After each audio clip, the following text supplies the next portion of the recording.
The World Wrestling Federation. For over 50 years, the revolutionary force in sports entertainment. Woo, yeah!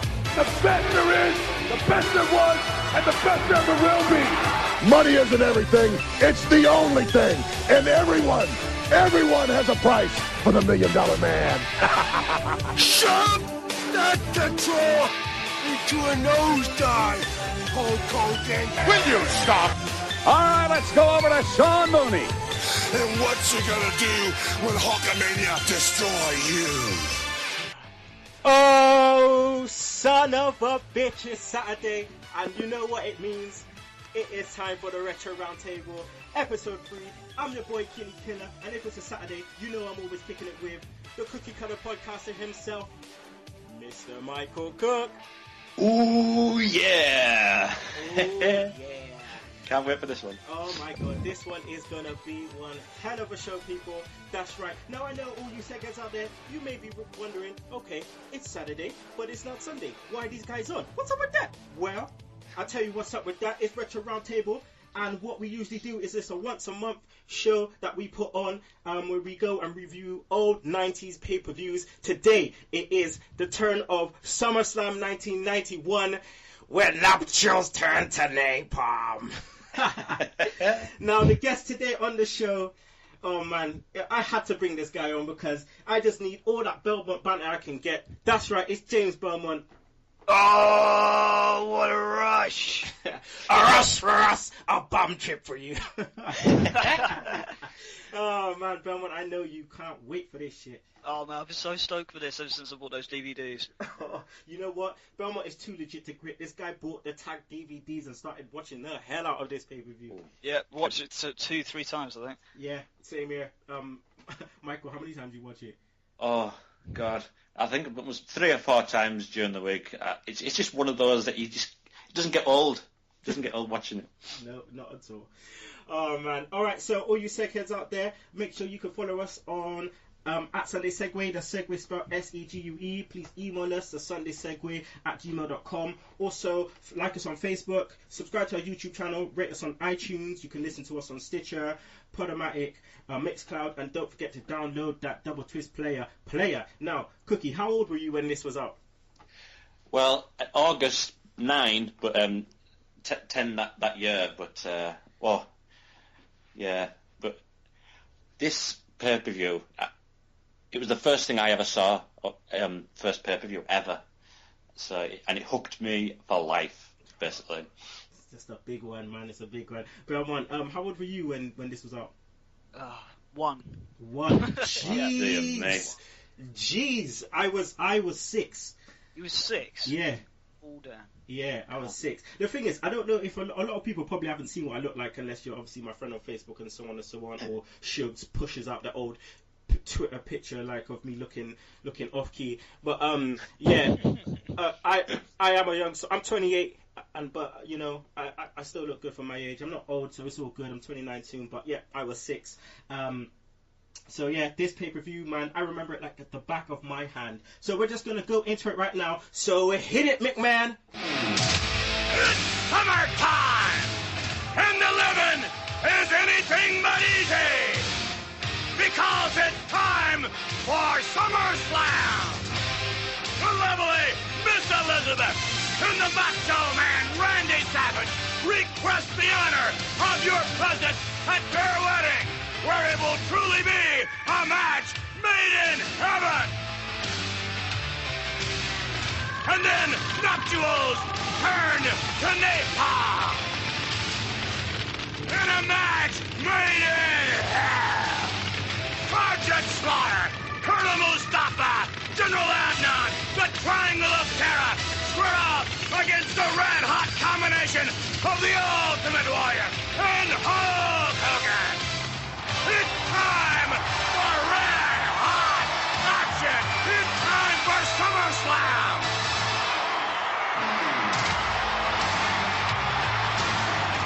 Oh, I love the intro. I just love the SummerSlam. Brr, brr, brr, brr. I just love that theme song so much. Belmont, man, you know, we've talked about it before, the raspy voice. It's just pure old school. Pure old school. I love it, especially because a match made in hell. So over the top. I love it. Cookie, it's only man that can just go from nuptials to napalm. Oh, what a fella. He could sell ice to Eskimos, this guy. What a guy he was. Oh, shit. It's just, man. We look at WWE right now, and that's why we always go to the past, because it was just so much fun. No matter how cheesy the shit was, it was just like, we just look back at it, and all we can do is just laugh, because it's just amazing to think Vince McMahon was running the show. You wouldn't have known that shit. All you thought was he was just he was the guy doing the thing at the beginning, or he was a commentator. Like, it was crazy. It was crazy. But speaking of commentators, we start the show with Gorilla, Hot Rod, and the Brain. Cookie, what did you think of these three as a three-man team? I thought these were probably the best commentating team ever, basically. Because I don't know if I've mentioned this in past episodes, but I didn't actually see Summerslam when it happened, but you could hear it because I didn't have Sky Movies. Mm-hmm. So I was upstairs, Mum, Dad downstairs watching Minder, and I was watching. I was old school. I was listening to SummerSlam, and these three guys told the story of the show. They were fantastic. Mm-hmm, indeed.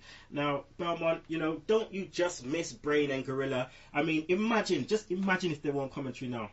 Oh my God, it was the best. I said it as well. It's the best commentary team ever assembled. You got Piper, Monsoon, Heenan, because they had the perfect balance of arguing and calling the match properly, which is why this is lost so much nowadays. I know, and then even at odd times where they agree, when Brain and Hot Rod agrees, it's just that's even funny as well. But it's just weird. I just look at it now and I just think I could just imagine Brain just like telling so much funny jokes, and just Gorilla just going, "Will you stop?" Like, He said Piper's parents were away from home. Monsoon starts up. That's all it was for 2 hours. It's brilliant. God. It just reminds me again of Royal Rumble 91, Piper and Gorilla, just wicked, just Piper just, "It's a jungle out there, they got hair on their teeth, hair on their teeth," like, Piper comes up with that shit. But anyway, let's get into the show. We start off with Bulldog, Texas Tornado, Kerry Von Erich, and Ricky the Dragon Steamboat versus Power and Glory and the Warlord, with the Doctor of Style, Slick, brother! That's Love Slick. That's enough Slick already. I love Slick. He was the priest at AJ's wedding, wasn't he? Yeah, he was as well. I thought I saw him somewhere before. Yeah, Slick. Yeah. He's just the Slickster himself. But we start off. Dragon comes out, with the fire and shit, blowing the fire. The fans lose their nut. James, the fucking fans, they were going crazy. Fans were wired as soon as the event started, and this match helped matters because this was my second favourite match of the whole pay-per-view because it's so fast and frantic with the mix between speed and strength. You got Steamboat in there, you got Bulldog in there, you got Hurt going in there smashing them up. It's brilliant, great. It's such a great match. I'm marking out over it. It's so good. British Bulldog doing the business, man. It's just crazy to think, like, each one of these guys come out, right, to a theme song, and, you hear Texas Tornado, and, like, they just know who the fuck it is, and they're just like, and then Bulldog comes out, and then everyone's the shit just hits the front, everyone's just going crazy, and then, like, oh, man, it's just amazing. Michael, Steamboat, obviously, he's out there. For me, this was the first time I saw Steamboat because Royal Rumble 91 was my first pay-per-view. And so, obviously, I didn't get to see WrestleMania 3 until, way after that.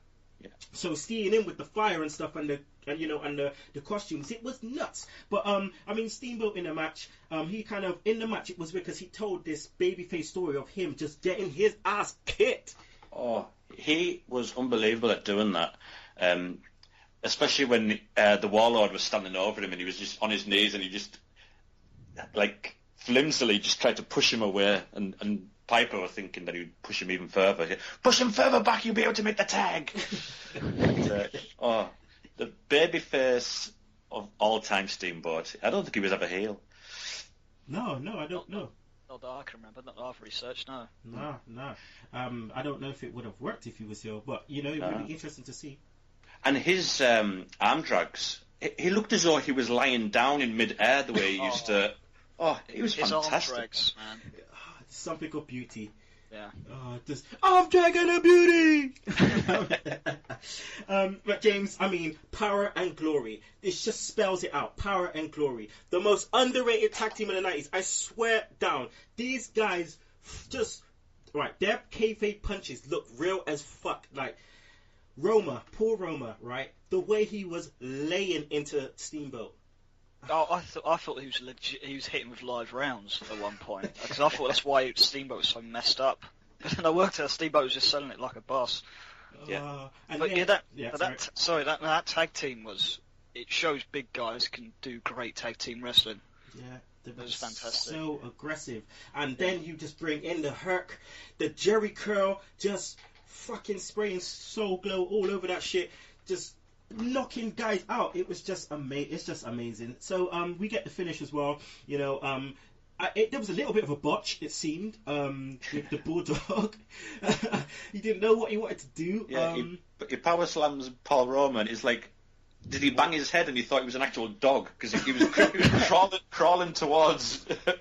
There's a couple of moments like that, but I just rolled with it because I just thought, because this match is so intense, it's going to happen, so I just rolled with it. Yeah. I can't slate these guys for that. No, you can't. But then we get Steamboat, you know, doing a crossbody from the top, gets the pin, fans go crazy. Love it. Absolutely love it.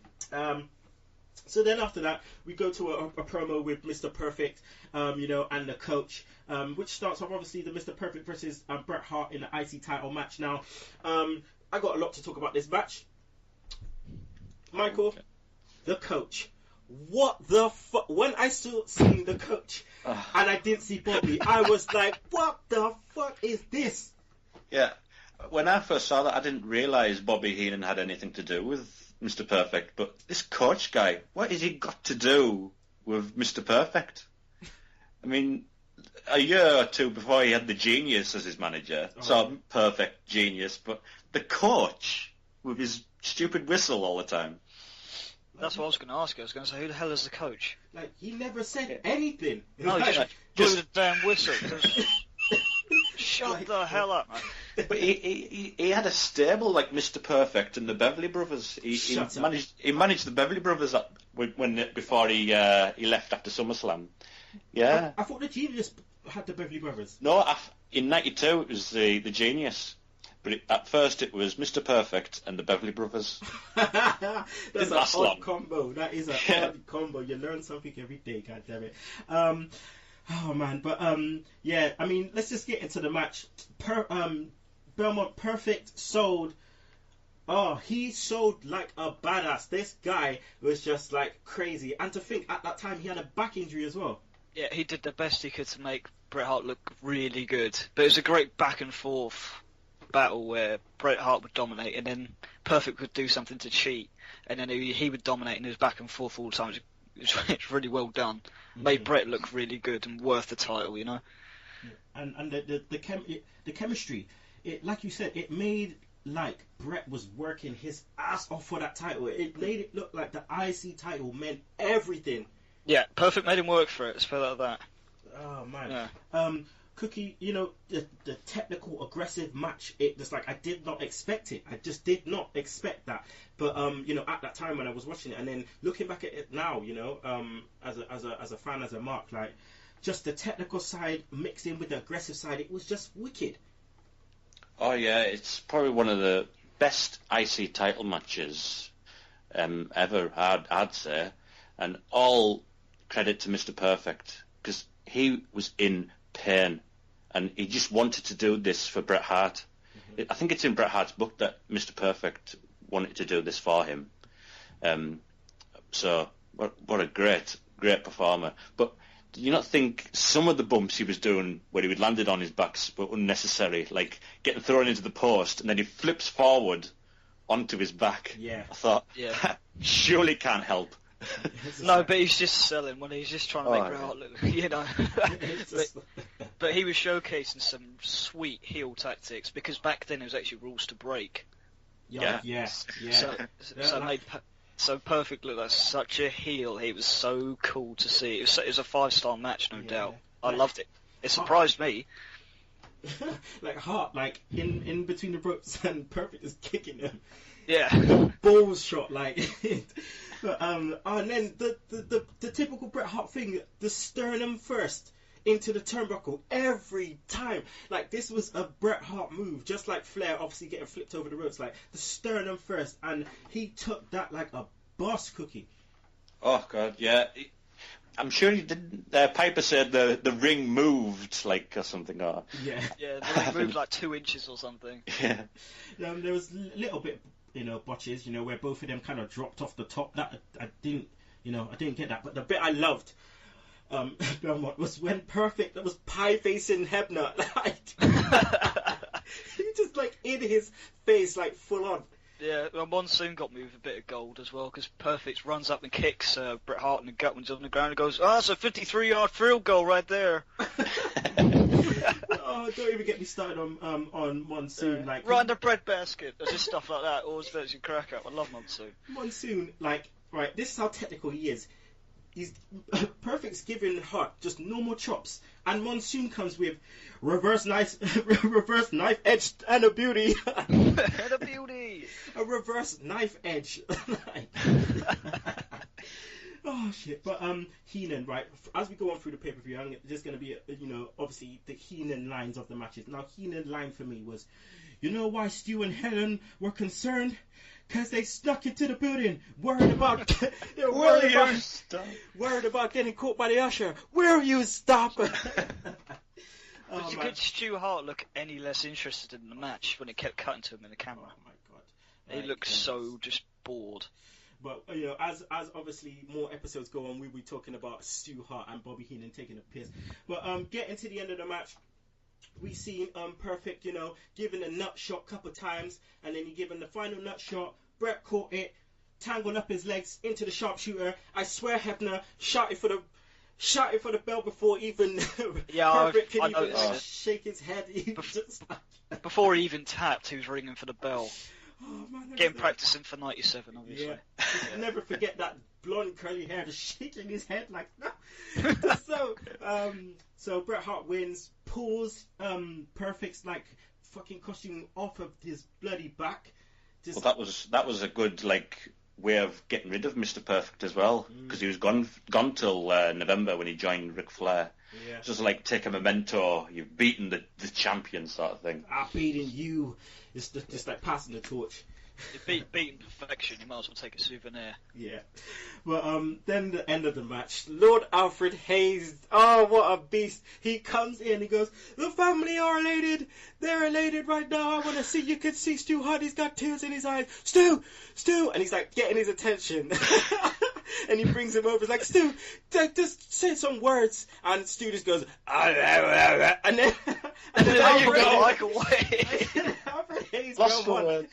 Just walks away, and he's like, "He's lost for words." I just didn't want to speak to you. I love it. Oh man, I just got goosebumps talking about it. But lo and behold, we're moving on. Next match, Bushwhackers versus the Natural Disasters. Cookie, just not good for either team, basically, not for either teams, but I kind of wish the Earthquake was still by himself, even still running around with Dino Bravo, but obviously that couldn't happen. But the Earthquake was better by himself, wouldn't he? Yeah, but maybe around this time they were just wanting to freshen him up a bit and put him with Tugboat or Typhoon. But looking back, there was an actual reason for this match to happen. There was all sorts of different reasons, really. Tugboat turned heel on the Bushwhackers to join Earthquake, and the Bushwhackers got Andre in their corner because Earthquake turned on Andre when he turned Jimmy Hart down. So there was an actual reason for the match. Yeah. It's just crazy looking back, like how much time they put into these matches, man. Like, James, Andre was in bad shape here, man. 2 crutches, Yeah, 2 crutches. But it didn't even look like it hurt much when he got hit by the megaphone, so I don't understand why he's on crutches. He didn't sell that too. This guy bellowed like, "Ah!" Oh, God bless him. But, man, the Bushwhackers versus the Rusev brothers. It was amazing. I tell you what, it's like, oh, it's filler match, man, proper filler match. But the fans, though, they loved it, man, Belmont. They loved it. Yeah, it wasn't even perceived as a filler match. It was actually, like, the crowd were actually invested. They weren't running off to the bar, you know? No, it's actually quite good fun as well. It was only, like, 9 minutes long? Something like that, yeah. Yeah, but it got the job done, and then LOD come out at the end as well for a bit of a pop, and then... Oh my God. Days. Man, Heenan line of the night again, right? If I was managing the Bushwhackers, I would commit suicide.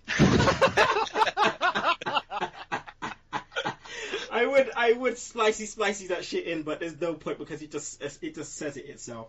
Yeah. But then you know, another line, LOD come out. LOD stands for look out dummy. Yeah. But at the end of the match, you know, we get Typhoon tagging in the Earthquake for the big whoopsie, and basically farts on him and it's all over. Was that what the move's called? No, I heard it. So someone called it that, and I just thought, you know what, I'm gonna call it the big whoopsie. Yeah. I think Piper calls it the big whoopsie. Because I have no idea what it's called. It just jumps on him, and it was a 3 count. So okay. Oh god. So that was the end of that basically. LOD come up because the Natural Disasters were gonna try and take out Andre. The man's on 2 crutches. Allow it, fam. Yeah. What's up with you guys, man? Like, come on, man. But LOD to the rescue. Even though they're fighting later on in the night. Yeah. After but, this, sorry. Bobby Heenan, he walked out mid-match, didn't he, to do his put-up or shut-up with Hulk Hogan. And this is what I'm leading to now. This is what I'm leading to now. We're leading to the Heenan confronting Hulk Hogan, so I'm going to give it a little slicey. I understand that we've got things going on back in the locker room area. Bobby the Brain Heenan is, in fact, at the Hulk's dressing room door. Come on, dummy. I don't have all day. I'm a busy man. Right here is the dressing room of the WWF champion Hulk Hogan. And I'm going to embarrass him, and I'm going to show you what kind of a man he is. Hogan, open the door. I'm a busy man. Wait till you see this. On behalf of the real world's champion, Ric Flair, I would like to challenge you, Hogan, at any time, any place. Who do you think you're embarrassing? You hear me? You wouldn't do that if Ric Flair was standing here. You hear me? Turn that camera off. Turn that damn thing off.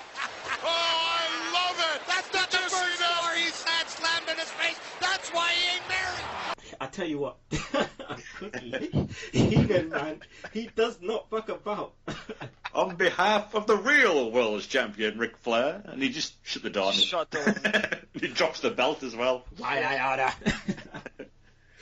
But at that time, did you realise that was the WCW title? Because I didn't think of anything of it at the time. But when you look back... Did you? What, noticed the belt? Yeah. Yeah, I noticed him holding the belt the whole pay-per-view. I just didn't understand it. I wasn't sure where they were going with it, because he kept bigging up Ric Flair against Hogan, so... I don't know. I didn't know back then either, because the title was blurred out back then anyway. Yeah. So the one I watched it wasn't. But shortly after that they were blurring it. Yeah, well, on the DVD that I got, they wasn't blurring it. It was clear as day. The one I watched, someone put it up like straight from VHS, so it was still like VHS. So it was like it wasn't blurred or nothing. But I didn't know it was a WCW title. I just thought it was some next title. Yeah, you saw the belt at first, and then in November they blurred it, but then there's a photo of him holding this belt up, and it's the tag team title belt. What? Yeah, I thought just for TV, you show him a belt that's getting blurred, because the original belt was back at WCW as the international title. Yeah. So it must look stupid. It was pretty cool, but he's name dropping Ric Flair a lot. Yeah. In their pay-per-view. Mm-hmm. I know. Yeah. Monsoon was he was starting up, man, because he just kept saying, if Ric Flair was there, Hogan would have surrendered the title to him. Will you stop? Oh, these He two, would have dragged him out of there. Dragged him to that ring. Oh, I love it. So after this, then we get the lead up to the Ted DiBiase versus Virgil match, and Ted DiBiase, he starts running this promo with Sean Mooney, and I swear down, Sean Mooney and $1 Million Man, these guys together have the best promos, like. And then $1 Million Man is like, he's laughing the whole way through at these clips that Sean Mooney alluded to. That's all it was. And it's just the last one. He's just like, literally, like he's gonna combust with laughter, like at the last clip. But I just love this guy as a heel, Belmont. I just absolutely love this guy. DiBiase as a heel is gold. I absolutely love it. Everybody's got a price for the $1 Million Man. I started cracking up when he got that crying towel thing and threw it on the floor and started laughing. Here it is! Your crying towel! Now, you know what? I am pissed because I wanted to slicey this shit in, and I could not find it for love nor money. Oh, and, no way. Oh, man, I tell you what, this promo is just epic. Oh, and it hit the cherry. Give it to me. Here's a souvenir. Your crying towel. I love Sherry, but she didn't need to be with DiBiase, really. No, but it worked. Yeah, it worked. I love Sherry, but yeah. But this Just rolled basically started from fucking like 1990, man. Like literally. And Yeah. you know, they started reeling off. We get to 91, and obviously it kicked off at Royal Rumble. Kicked off at WrestleMania. Get up! Get up! Get up! But yeah, I mean, anyway, we'll go into the match. Piper was bumming Virgil my cookie. Oh, it was unbelievably for this guy. I mean, didn't Bobby Heenan say Virgil knows almost everything the $1 Million Man knows or something, and Piper says, "Well, I'll take up the other half" or something. But Ted DiBiase, the way he was like saying to Piper, "This one's for you, Piper," and Piper was going, "It's not for me." And all this sort of stuff. He was fantastic. He told a story. He did indeed, man. I mean, but Virgil, I mean, Ted DiBiase's theme song, absolutely love it. Money, money, money, money. Just love that shit. But Virgil's, oh my god. It couldn't get much more generic than that. Oh, but I still found myself jigging to it like fucking. Was you nodding your head like, yeah. this beast is coming out. Oh man, but yeah, like you said, Cookie Man, great story told in the ring. I mean, like, oh man, but as the match went on, you know, you saw obviously Virgil doing his little, you know, 1-2 Muhammad Ali shuffle kind of tumps, and then as we got on, it kind of finished real quick when Sherry kind of hit Virgil. We got a DQ, but Hebner, you know, Hebner sends Sherry to the back, and then thinks like, yo, we restarting this shit. He had every right to disqualify the $1 Million Man Ted DiBiase, but you thought, say this match must continue should have been first, and then send Sherry to the back. Don't send Sherry to the back and then everybody else go to the back. Yeah. It didn't make any sense. Well, they run that because she just ran in there and smacked Virgil in the back of the head with, what was it? Was it a handbag or something? Yeah, a loaded purse. Yeah, loaded purse, had a foreign object in it. While Virgil had $1 Million Dream on DiBiase, so so that's why I threw her out first, and I said, now we can restart the match. You gotta love Monsignor. Every time like the heels kind of just like do some kind of clusterfuck shit, he's like, "Oh, what is this? Come on!" It's just like... Piper was going mad. Not like this. But yeah, I mean, as we go on, Belmont, you know, they restart the match, and you know, Virgil's on the floor, and DiBiase decides to go to the turnbuckle. This guy is gassed as fuck. Under the turnbuckle, just... I was like... when he's untying the turnbuckle, he was blowing heavy. He was calling the match pretty much the whole time. and then he was just hitting suplex after suplex and the pole drive. He's probably just blown out. I tell you what, there was that side punch that he does. He puts his hand on his elbow and just drops down like and just punches them in the sternum. Like, I love that move. But then we get picks him up, Belmont. He picks up Virgil, throws him into turnbuckle, and I swear, Virgil, like, there's a little bit of a botch because Virgil's spanning around, and DiBiase went straight into it, but then he kind of had to half stop, and then Virgil got his head. I thought the DVD jumped. As he went for it, DiBiase stopped momentarily, then went bang! Then they both fell down, so I don't know what happened there. The lights out, and then the slow, turning over, and fucking Piper is going nuts. He puts his arm over. 1, 2, 3. I marked out like a schoolboy bitch back then when Virgil won. Yeah, well, so did Piper, but I thought he was going to get up out of his chair at one point. He was going mad. Especially when DiBiase started taunting him. I thought he was going to mess him up. Virgil, you did it! You did it, Virgil! I love it! Oh man, but I was marking out. I had, like, even now watching it, I had a raised smile to my face. And I was like, "Stop it, you pussy!" I just had a raised smile, but you just can't help it. Like, there's a little front flip cookie. Oh man. Oh man, yeah. But we love that. But then we go on to one of the funniest things of the pay-per-view: Bossman versus the Mountie. We get a promo with the Mountie just literally laying into the New York Police Department, just like, saying basically Local hick cops. The local hick cops. I want you to drag him through the streets. Shackle his ankles. Oh my god, it was too much. But obviously after that we get a promo with Bossman just literally just laying into, I'm the law and order around here, and then just basically we're going into the match. The theme songs, I love the Mountie theme song, just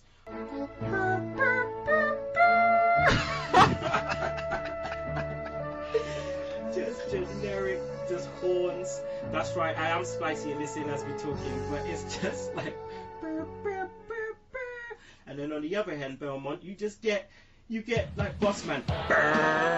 If you ever Big Bossman, that's my thing. I didn't even know that theme tune existed. I've been playing that a lot recently. Are you serious? It's so catchy. I love it, man. You didn't know? No. Oh shit.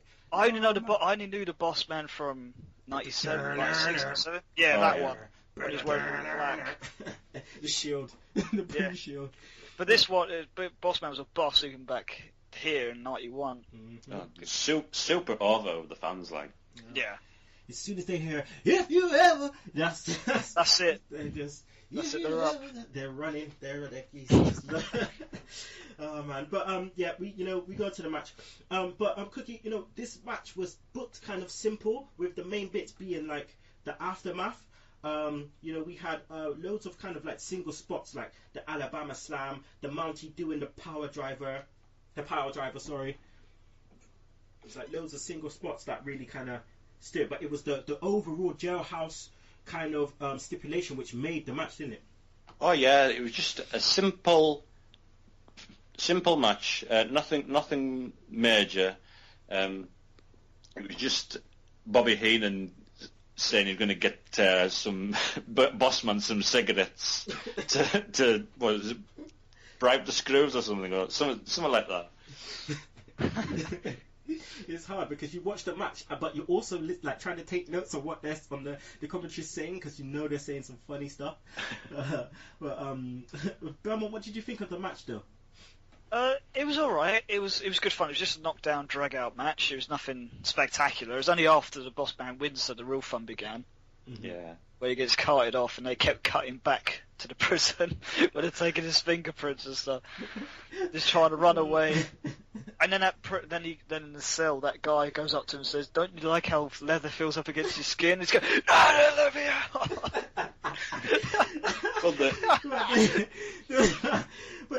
I mean, we look at the match here, and you look at the Mountie kicks out of a Bossman Slam, Cookie. Oh yeah, well, he'd be in jail if he didn't kick out. So that's what it meant to each of them. Actually, even though it was a silly little gimmick, you didn't want to lose. No. So he kicked out of his main move. Wow.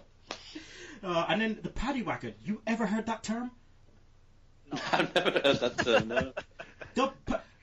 They all night long they're calling this thing the paddy wagon. I'm like, wait, obviously then I'm like, oh, that's the term for a thing. But now I'm like, yo, is this something, is this a next term? Like the paddy wagon? Is it like a wagon they put Irish people in?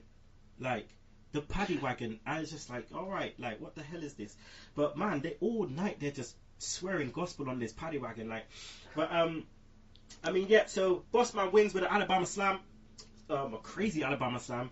Just takes the breath out of thing. He then literally drags Mountie. Just handcuff him. The guys come, take him. Then now we're going to go to the best cut bits, as Belmont was saying.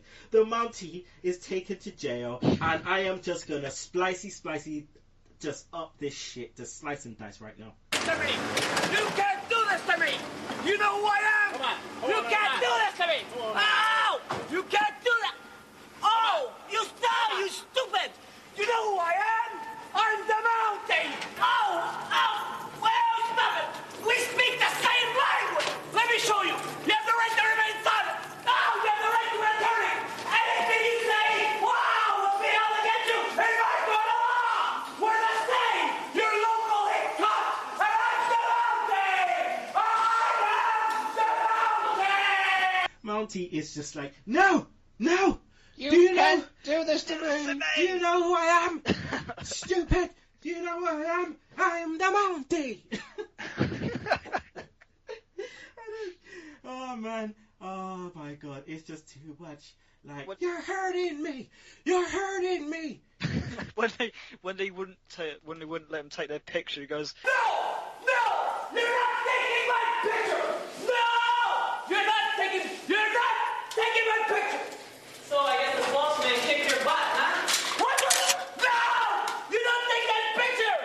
No! well, it says something like, oh, the big boss man kicked your ass, and he looks up and he takes his picture. Yeah, I guess the boss man kicked your butt. Yeah. What? No! It took about 40 minutes to process him. And taking the fingerprints. You can't do this to me! You can't! No! You can't take my fingerprints! I'm not giving it to you! Come on, give me your finger. You're not the Mountie! You Give get me your finger. You want the finger? Here's the finger! Yeah! Ouch! So you want a finger? Here's a finger. Oh no! Ouch! See, they needed that stipulation, otherwise that just would have been a throwaway match. Oh my god! Oh, God, that was so funny. Oh, But I loved the drunk guy that was in the cell. Get back! I want my own cell! Get me out of here! Get me out! Get out of here! Get me out! I'm on a phone call! You want to fight me, buddy? Get out of here! There's me, buddy. Hi. Oh my god! Don't you just love the way leather feels against your body? Let me out of here! Let me out of here! He went, you want to fight me, buddy? Here's me, buddy. And do you like the way leather feels across your skin? No! Oh no!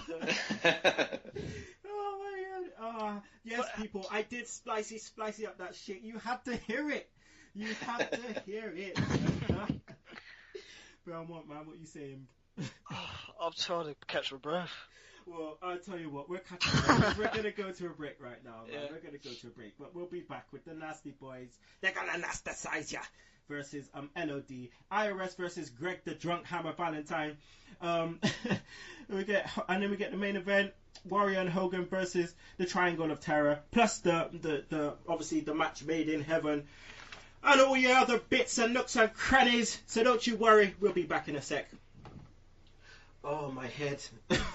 Side, it hurts. Just take a quick breath. Be sure to listen to the Sunday Segue Wrestling Podcast. What?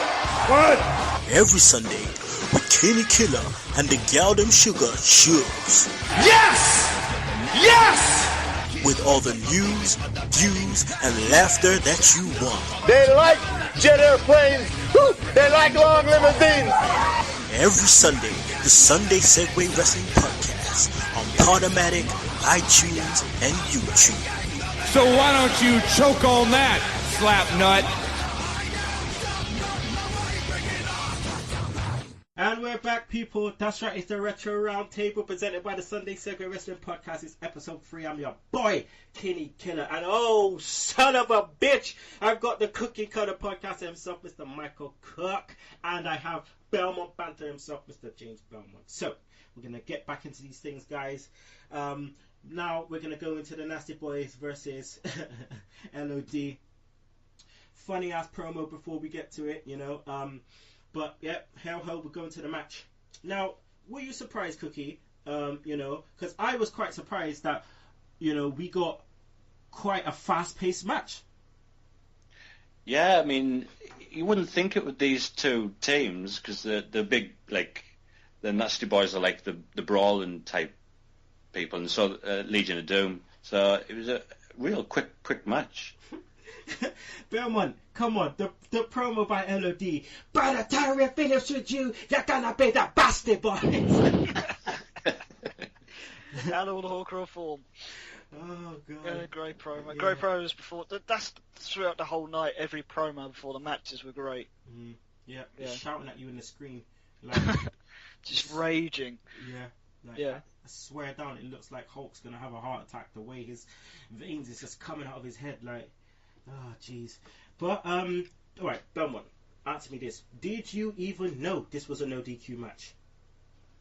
No. Not until Hawk got blinded by the soda or whatever it was. I started cheating. Yeah. No, I didn't know. Yeah, I didn't know either. They didn't do any like DQ moves or anything. Just throw a bucket of drinks on him or something. Yeah, Oh, and then he hit him over the back with a train, and they was fighting outside for ages. I don't know. I think they just lost control. To be fair, the Nasty Boys were fucking using everything and the kitchen sink on these guys. Like, they literally threw a kitchen sink. They literally threw this bucket of water, looked like a basin for the sink. Like this. Yeah. But I think this was because of what happened with the Hart Foundation. Why they called for a no DQ, obviously using the helmet. But the helmet came into the play again. Now, Cookie, the Doomsday device. What do you think of this? Because I think this shit is fucking. It is like, man, you can't be using this move. It's dangerous. You can't even protect anybody with this move. You're just falling backwards. I know there's a simpler one where the person carrying them falls backwards, but this just clothesline him and let him just land anywhere he likes. So, and that Nasty Boy. He must have been in pain. he got turned inside out of that Doomsday device. I marked out when I saw it, but I was just thinking, damn, I bet he hurt the next day. Belmont, I don't know if you've seen this yet, but the worst Doomsday I saw was, I think it was one in '98. I think where there was like the LOD and Ken Shamrock and I think it's Ahmed Johnson versus like the Nation in some street fight, right? And they picked up their singing dudes, you know, the dudes that go, "We are the Nation, power to the brother," and all those guys, yeah? Like, they picked this guy up and clotheslined the hell out of him. And he, like, landed, he did, like, a triple somersault backflip and landed on his head. Like, try and see if you can turn him find into him. a deck chair. Yeah. Such a beast move, that Doomsday device. But lo and behold, we get the Doomsday device. 1, 2, 3. LOD win the tag titles. First team to win the AWA, the NWA, and the WWF tag titles. Yeah, there you go. Big up to the LOD. The fans chanting LOD. That was the. I think that must have been the first time I ever heard that LOD chant, and it just stayed with them forever. Yeah. I mean, they were super over, that team. Yeah, it definitely holds up now. Yeah. All right, so we finished there. Then we go into IRS versus Greg the Hammer Valentine. Yes, it's Bray Wyatt's daddy. It's Bray Wyatt's daddy. You got to believe. You got to believe. Bo Dallas's daddy to the Rotundas. Is this the first time? I don't know. This is the first time we see IRS. I mean, Belmont, it's the first time we've seen IRS too? It's the first time, I knew he was around, I saw one of his promos, but it's the first time I've actually seen him wrestle. It's actually a lot better than I thought it'd be. Because I was thinking, this is the worst gimmick in history. But no, it was alright. No, the match was okay. It was a bit short for me, but it was good. It was alright. Why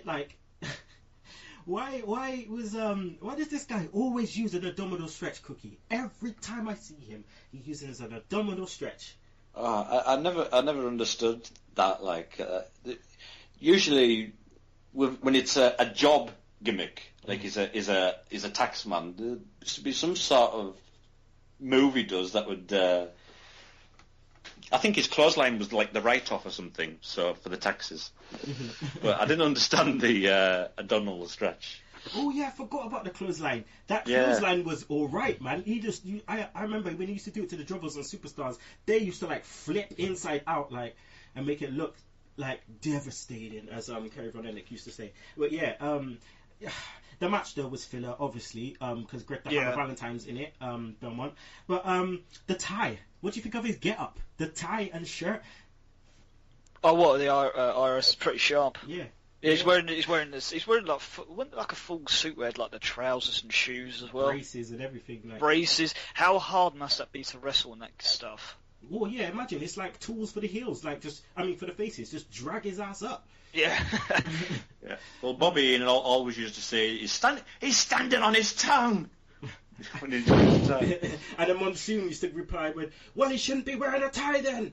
He should be wearing a tie. What was weird to me, because I haven't really watched that many retro pay-per-views, is when Valentine got the figure 4 in, the crowd didn't start going woo. That just felt weird to me. I was like, why aren't you doing it? Yeah, That's Ric Flair's move. I know. That's so weird. But yeah, it was pretty filler. Valentine was just there. I don't know. Well, back then, a load of people used the figure 4. A load. I mean, you got Ronnie Garvin used to use it as well, the modified figure 4. Then you got Greg the Hammer Valentine. Obviously Ric Flair. So like loads of people used to use it. Jeff Jarrett. But yeah, after the match, IRS wins. Who cares? Who gives a fuck? But after the match, Gorilla says, "Oh, this is more Heenan line of the night."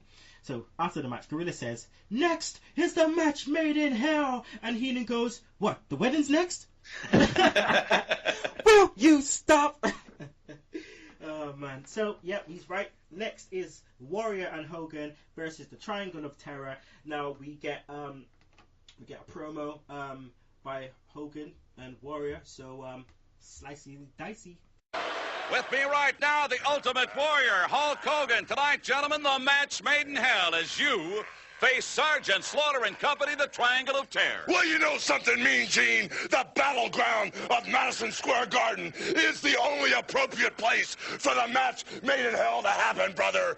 Ever since January 23rd, 1984, I've been waiting for a feeling. I've been waiting for a rush like I had when I won the WWF title and changed the course of wrestling history in the WWF. And now, I've got that same feeling. I've got that same emotion. And I also realize, brother, that if we don't wipe out Sergeant Slaughter and his corps tonight in the match made in hell, wrestling history in the WWF could also change again. You know, speaking of hell, here's a man who has virtually gone through hell in recent weeks, the Ultimate Warrior. Are we loaded down, Hulkster? Loaded down, ready to go down into the pit. One strike from a Cobra is not enough to hold back the force of Hulkamania and the power of Warrior Wildness. We will not come by tank or by air, but we'll walk side by side and leave 4 footsteps behind as all the Warriors and Hulkamaniacs jump on our backs. Prepare yourselves to go down to the coop of Warrior Wildness and Hulkamania.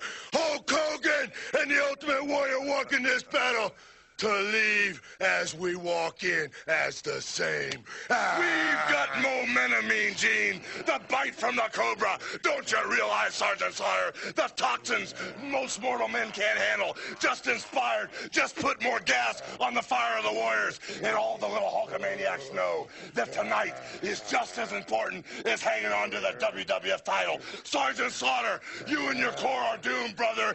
And what you gonna do when the Hulkster and the Ultimate Warrior destroy you? So yeah, we get a promo by these guys, and by the end of the promo, basically, like, Warrior is going in for a big old kiss. You know, they're both together, destroy you, and looking like they're gonna kiss and shit. Like, enough of that. But you know, Sid Justice, he's in there with Mean Gene, and you know, Mean Gene basically says to him, look, basically you're canoodling with the enemy. They show a little clip. Fucking he's there talking with Colonel Mustafa and, you know, Sergeant Slaughter, General Adnan, and basically Sid Justice just goes crazy. He's like, I did not do anything with those guys, the same as I did not do anything with Warren Hogan. Now I tell you, I just love the way he says it. He's just like, but the best interaction that Oakland and Sid Justice will have is to come on a WrestleMania 8 version. Shut up, you fat bald-headed little loaf! Oh, I can't wait. Can't wait. But lo and behold, Sid Justice is a special ref. He looks jacked, Belmont. Oh, Justice! Oh my days! That's like a tower of a dude right there. He looks. Yeah, it's the first time I've seen him as well here. But yeah. I mean, fans, they lose their shit when this guy comes out. Yeah, just when the referee comes out, and they just got more and more jacked as more people come out, especially like the Warrior come out as tense as always. They started to get into a frenzy, and then Hogan comes out, they just lose their shit. That was it. The roof came off. That was it. Having kittens, man. Yeah, like, straight up. It's like a build-up. You know, you get Sid Justice, right? And then you get, attention! And then everyone's like, boo! And then, and they're like, ah! And then all you hear is like, you just hear Hogan's theme, and everyone is just goosebumps, like, just nuts. Because that'd be the first time some of them had seen Hogan. Because when I first started watching it, you never saw these guys on TV. No. Unless they were doing a promo. So Hulk Hogan coming out, he would always get a good reaction. And not like today where you see them every week and get bored of them. Yeah. I think that I loved the camera angle they used to do when Hogan comes out, where they literally just like put the camera on the floor and just like zoom in until like you reach him. I used to love that. A massive mark for that. But I still caught myself singing to I am a real American. You have to sing it. You have to. No, I was too busy headbangs to the Warriors entrance music. Oh, he was great. It's like, despite the questionable goings on behind the scenes, this was one hell of a rush of nostalgia, this match. Oh yeah, because the Warrior wasn't going to show unless you got a better pair from WrestleMania 7. Apparently, but I don't take any of what WWE say. Yeah, that's true. Legit. No. Because when you watch, I bought the Self-Destruction, the Ultimate Warrior. I hate it now because all this is a 2-hour shoot on him. Yeah. And they were lying through their teeth, I'm sure. Yeah, I mean when Warrior, the Warrior documentary, and you were hearing about all this stuff, about that it wasn't as bad as he thought. That everyone said it was. Then you kind of change your view on Warrior, But Hogan still bold. He swears he's been bold since he won the title. Like, he's always been bold. He's never had a full head of hair. Like he was bold when he played Thunder Lips in Rocky. That's what I mean. But typical 90s main event though. Heels get fucked up. Baby faces get beaten down until they make the hot tag. Hogan hulks up, leg drop, and then they win. But yeah, does this match hold up, Cookie? Does it hold up today? Yeah, I think it's mainly just the backstory to it, but I think it was just a good start to the Sid Justice Hulk Hogan feud, really, because all feuds ended after this match because Sergeant Slaughter went off and went to find ask for his country back and all this sort of stuff. But this main event always makes me think Colonel Mustafa and General Adnan should have been taken out of this and The Undertaker put in. Because and that'd be a handicap match because the Ultimate Warrior leading up to SummerSlam had nothing to do with Slaughter and the Triangle of Terror. It was all to do with Undertaker putting him in the coffin, then Jake helping the Warrior find out the secrets to the dark side, and then turning on the Warrior. There was the feud, but Jake and The Undertaker were no part of the SummerSlam pay-per-view until the wedding reception. Mm-hmm. Yeah. So it was a shame, really, I thought. Was there ever a payoff to that Jake the Snake and Undertaker power trip? Yeah, well, it led two ways. What it did is it, as obviously it will come up in our other episodes, but what it did is these guys kind of started this thing, and then Warrior obviously had a feud with each of them, and then as it turned out, it would lead into obviously the Savage thing with Jake the Snake. And Savage with an epic feud, which we'll get to. The Undertaker was involved with that, where obviously he would just basically help Roberts, and then the Undertaker turned face. All right, after Tuesday Night in Texas, because Jake the Snake Roberts was gonna literally hit the hell out of Randy Savage, because Randy Savage had just beaten Jake the Snake Roberts. He got the chair ready in gorilla position to lace him in his face, and then Undertaker just came out of nowhere and just took the chair away from him. And then Jake's like, "What are you doing?" And then Savage comes back with the chair and just laces Jake Roberts, and then that's how the Undertaker and Jake the Snake Roberts feud started and ended at WrestleMania 8. Oh, nice. I didn't even know. Yeah, man. So obviously, stay tuned to the Retro Roundtable because you will know more. Yeah. That was such a smooth plug. But, let's more in the match. Shaky Baby was in there with General Adnan still shouting shit. Sergeant Salatar, just like going full out. But did you hear Roddy Piper when Colonel Mustafa was going to put the camel clutch on, saying, "I haven't seen this since 1984," and I thought, what? Aren't we supposed to think this is just a different guy, or are we supposed to think this is the Iron Sheik? That's what I'm thinking, because if it was the Iron Sheik, just call him the Iron fucking Sheik, innit? Yeah. Well, it was like Chavo doing that golf player gimmick. Oh my god, Pearl White. Yeah, that's basically what that was. Mm-hmm. But Belmont, there was a spot, which I kind of laughed so much about. There's a spot in the match when Warrior escapes a beatdown, and clotheslines Sergeant Slaughter, and just starts humping the ground, right? Stands up and just drops to his feet like he's hurt, like. Yeah, I think he was supposed to. Well, I don't think he was supposed to do that powering up thing. So he had to quickly change his mind and fall back down again. Heenan says, "Oh, he got too excited. What's he on? I want some of it."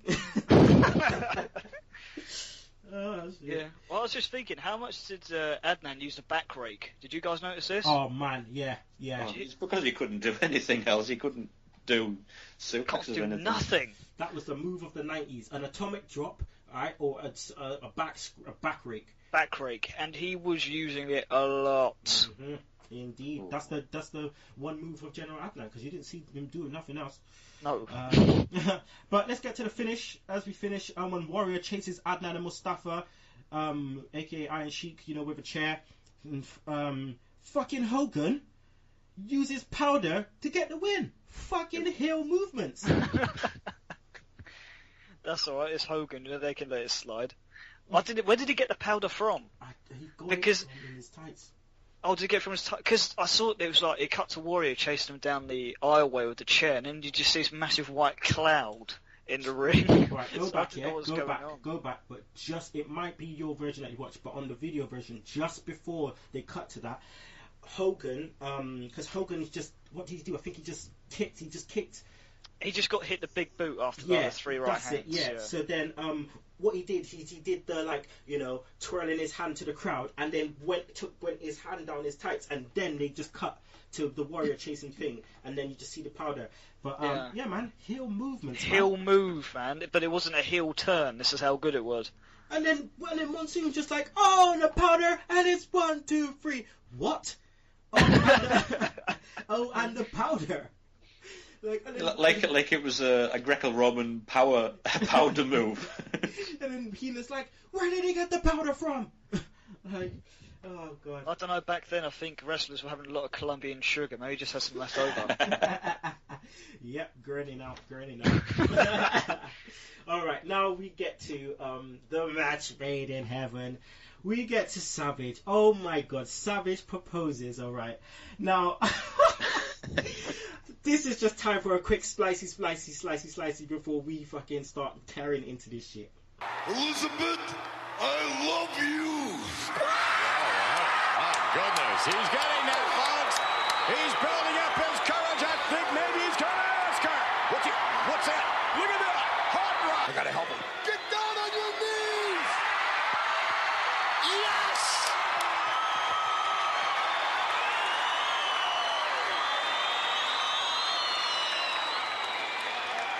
Elizabeth.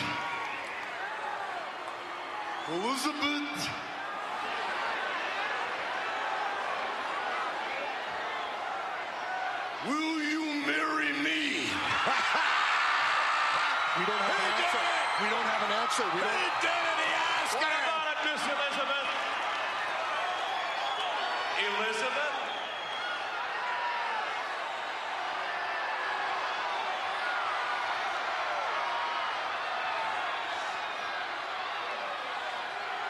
Oh, yeah.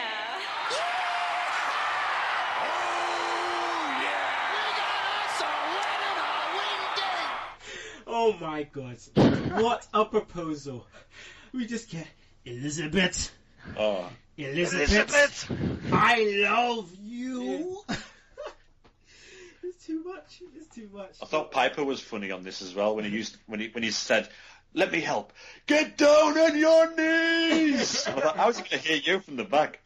I know, like, and you just hear like Vince just going, ha ha! What's he doing? He's doing it. Ha ha! And it's like, Vince, just calm down, mate. Overselling it. Jesus Calm down. Christ. And then we get, get down on your knee, and then all we hear is Elizabeth, Elizabeth, will you marry me? And I was just thinking, this is corny as hell, man. It is corny as hell. So much cheese, man. And then what do we get, Cookie, when how does Elizabeth respond? Oh, yeah. With a less deeper voice. Yeah. But, yeah. Oh, yeah. That sounds like Paul Bear. Yeah. Oh, yeah. But yeah, as we speak, we get the tune of all tunes, the tune of the pay-per-view. Together. Cookie was playing this song all week. Oh, I was obsessed with this song. At work, Lo and behold, he's playing right now. At work, I've been going, when you look into... Oh, it's fantastic.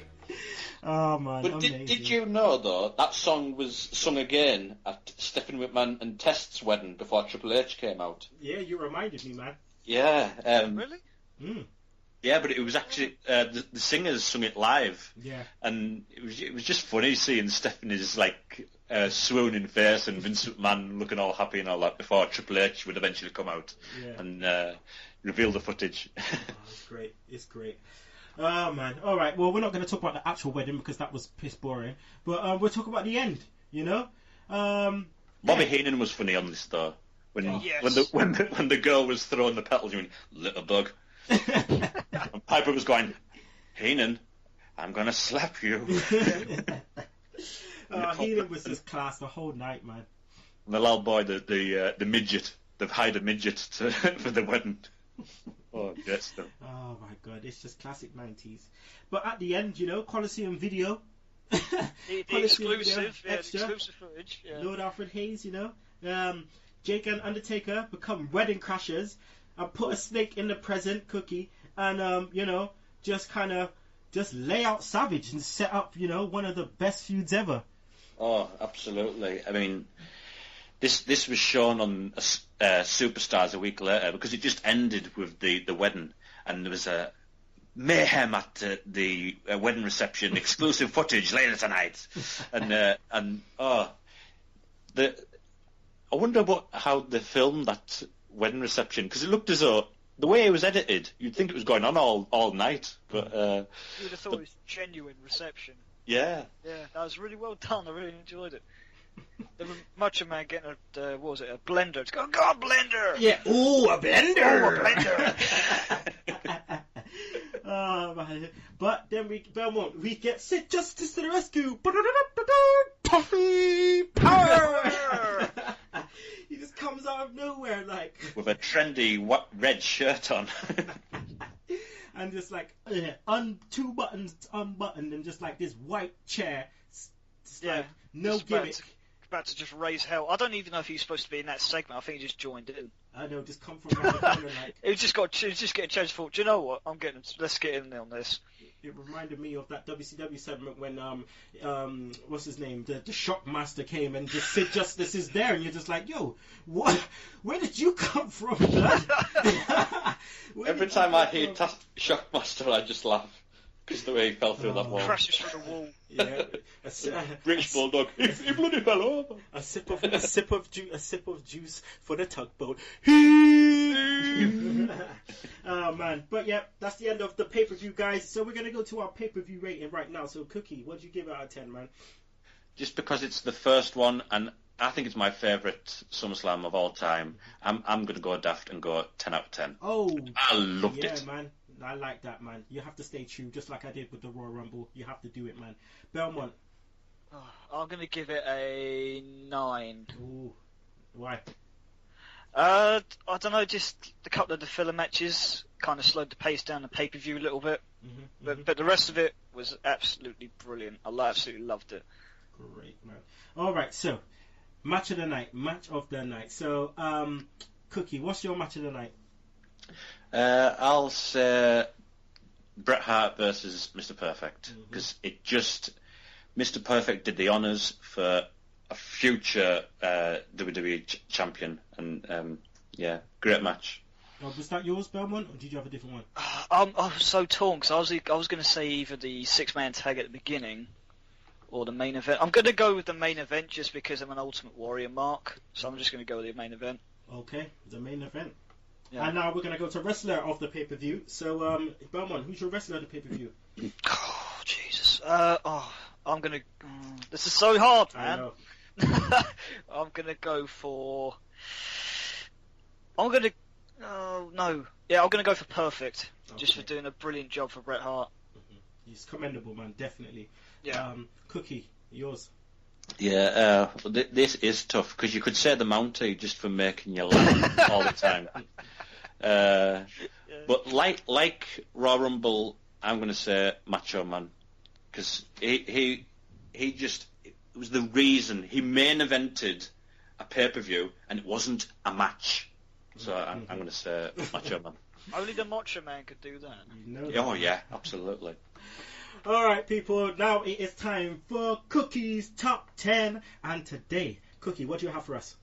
Oh, I've done. I don't know why I've done this to myself, but top 10 tag teams of '91. All right. Yeah. Now this was a hard one. So don't go crazy, but I've put some good tag teams at the bottom because they were only there at the beginning. Hey man, it's Cookie's Top 10, not Killers. So all right. Do it, man. Okay, so number 10, the crap version of Demolition, Smash and Crush. Because Axe disappeared after, I think it was Survivor Series 1990. Then I'll go, because they just look stupid, the Beverly Brothers, number 9. Number 8, just because I hardly saw them in 1991, the Hart Foundation. And then the Bushwhackers, just for entertainment purposes. God, I love the Bushwhackers. Power and Glory, just for that 6-man tag alone. Yeah. Then just for the Royal Rumble, Orient Express. Oh yes, man. They just made other teams look fantastic, and it's a shame they never got a title run. I'd have liked that. I know, man. I love the theme song. So where are we up to? Top 4. I'll rearrange this a bit, actually. Number 4, the Nasty Boys, because they had a great feud of Legion of Doom. Number 3, I'll go the Rockers. Yes. Great matches with Orient Express and Haku and Barbarian at WrestleMania. Leading up to a great match with Legion of Doom that would eventually destroy the Rockers. And then Number 2, just because I like the size and the natural disasters, because they just destroyed everybody. Really? And, that's your number 2? Ooh. Well, I couldn't really... You put them above the Rockers? Oh, yeah, I suppose you could... Hey, man, Cookie, rearrange. it's yours, bruv. Yeah, that's Cookie's top 10. Yeah, Cookie, yeah. I'll roll with it. I'm just going a bit like Dean Ambrose here, pulling my hair. But yeah, you go ahead. Don't go all lunatic fringe on me, brother. Well, I like the feud that they had with Legion of Doom. Yeah. And of course, number 1, Legion of Doom, because they were the most over team. Well, I was going to say ever, but... Ever, oh yeah, ever. But particularly that year when that LOD chant started, you can't forget that. And it's, so they're number 1. One of the hardest top 10s I've ever... I know, I could tell you've really put a lot into that. Well, I'd say it's going to get hard, man, so we're going to have to either, make some of them, it's going to have to be a top 5, so, yeah. Man, just, it's all up to you, brother, you do what you got to do and let me know if it's a top 5 or top 10. So right about now, to end the show, people, we are going to go for Name That Theme. It's time for Belmont to take the plunge and name that theme. So far, top of the leaderboard is Steve Dawson with 9. So, it's time for Belmont. So, Belmont, you got a pen and paper, brother? No. Don't catch me off guard. Wait. Hold on. I think it might be alright here. The world title belt's just fallen over. Oh, what? The world title belt just fell off. Alright, okay. Oh, right. Okay, alright. Yeah, go on then.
Everybody wants to fight me. If you feel it, hey.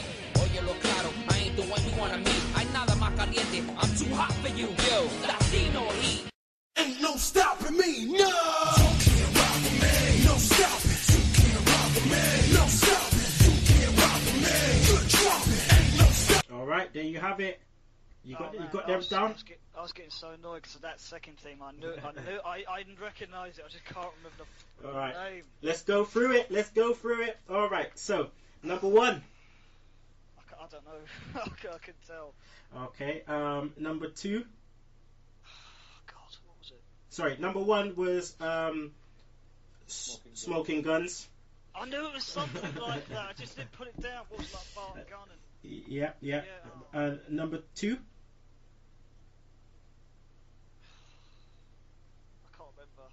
I know you. What was it? It's Regal. Oh, for God's sake! I knew it was something there. I just couldn't. Oh. Number 3. No, I was too busy dancing to that one. No, did you get it? No. No. Owen Hart. Yeah, it was Owen Hart. Number 4. Owen Hart, Yeah, that was his very first song. Oh, gee, I know the other one with the sirens and that. Oh, okay. Number 4. 4, I wasn't sure. That's Bam Bam Bigelow. Number 5. Was that Dude Love? Yep, correct. Yeah. Number 6. Mr. Perfect. Yep. Number 7. Not. Or was that? I wasn't sure. Cookie. Mark Mero / Sable. Yep, that's what I got down here. No wonder I'm not getting these. Some of these are so old school. The next one. No. No. The thing is as well, yeah, you're gonna kick yourself. Who was it, Cookie? Virgil. Yeah. Was that Virgil? Yeah. I'm gonna have to watch Summerslam again. The next one after that. Guerrero. Yep. And the last one. Shelton Benjamin. Correct. So you got 4. You got 4 out of 10. 4 out of 10, bro. Yeah. Oh, you bastard. Listen, it was a up and down one, but yeah, man, you did it either way. And there you go, people. It's the end of the show. I have had a lot of fun here today. Oh my God, I gotta say, obviously, thank you to the Cookie Cutter podcaster himself, Mr. Michael Cook. Let them know where they can find you on the Twitter. You can find me at the M Cook. Okay, and oh man, it's been a pleasure, Belmont. I tell you what, I love having you on this show, brother, because it's just too much fun. It's too funny. This was awesome. Especially to go back to like, the good old days. Yeah. Of wrestling. Yeah, I've got to do this again. Oh, definitely, man. You can jump on in 92, bruv. You can jump on in 92. Yeah, so let them know where they can find you on Twitter. You can find me on Twitter at TheJX2001. All right. So, people, that's the end of the show. I think we're going to end the show with Together, the full song. I'm going. All together now. I'm going to certainly. So the Retro Roundtable episode 4 will be coming to you next month, where our special guest will be Billy the Mark Johnson, and we will be reviewing Survival Series 1991. That's right, the Hulk Hogan's Greatest Challenge, where the main event is Hulk Hogan versus The Undertaker with the very first one-on-one match at a Survival Series. So there you go, people. End of the show. I know you love me. Bye bye. Woo!